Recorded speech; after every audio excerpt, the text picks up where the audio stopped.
A long, long time ago, in a world far different from ours, the Buddha was reborn many times, not only as a human, but also as animals, sharing his wisdom through each life. In one of these lives, he was born as a magnificent golden deer. His fur shimmered like sunlight on calm waters, and his eyes reflected the deep, peaceful understanding of an enlightened being. But what made him truly remarkable was not his beauty.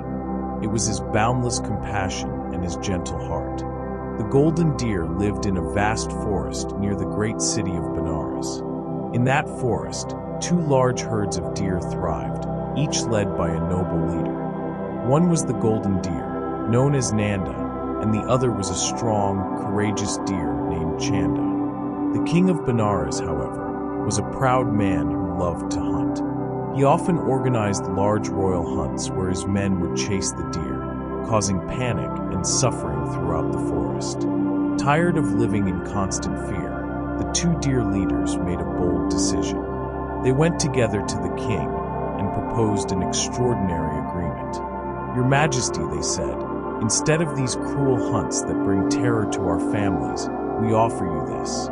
Every day, 1 deer will willingly come to your palace to give their life.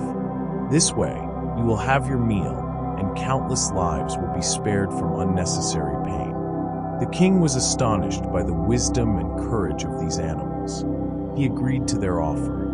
And so each day, a deer would come, walking with calm dignity to fulfill the promise. It became a quiet, sorrowful rhythm in the forest. But one morning, the chosen deer was a young doe who was soon to become a mother. Trembling, she went to the golden deer, her eyes filled with tears. "Please, my lord," she begged, "let me live a little longer. My fawn has not yet been born. I must care for my baby. I promise, once my child can survive, I will return and take my place." The golden deer looked into her pleading eyes. He knew the agreement had to be honored, but his heart, full of compassion, could not accept this injustice. Without hesitation, he said, "You will stay. I will go in your place." The golden deer walked to the king's palace himself. The king was surprised. "Why are you here today? It was not your turn."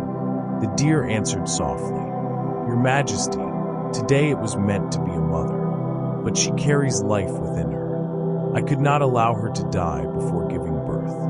Compassion is not bound by agreements or by who is next. It is a truth that stands above all. The king was deeply moved. Something awakened in his heart. "Noble deer," he said with great emotion, "you have taught me more than all my teachers. From this day on, I declare, no deer shall ever be hunted again in my kingdom. In fact, no living being shall have to fear humans anymore." From that moment, hunting was banned. The king taught his people to honor all forms of life. The forest became a place of peace where animals roamed freely, without fear. The golden deer returned to his herd. His selfless act became legend, a story passed from one generation to the next. A story that reminds us that true greatness is not found in power or in strength, but in the ability to love and protect others. This story teaches us that one simple act of compassion can change hearts, can change lives, and can even change the world. The spirit of the golden deer lives on, as a gentle light that guides us toward kindness, peace, and wisdom.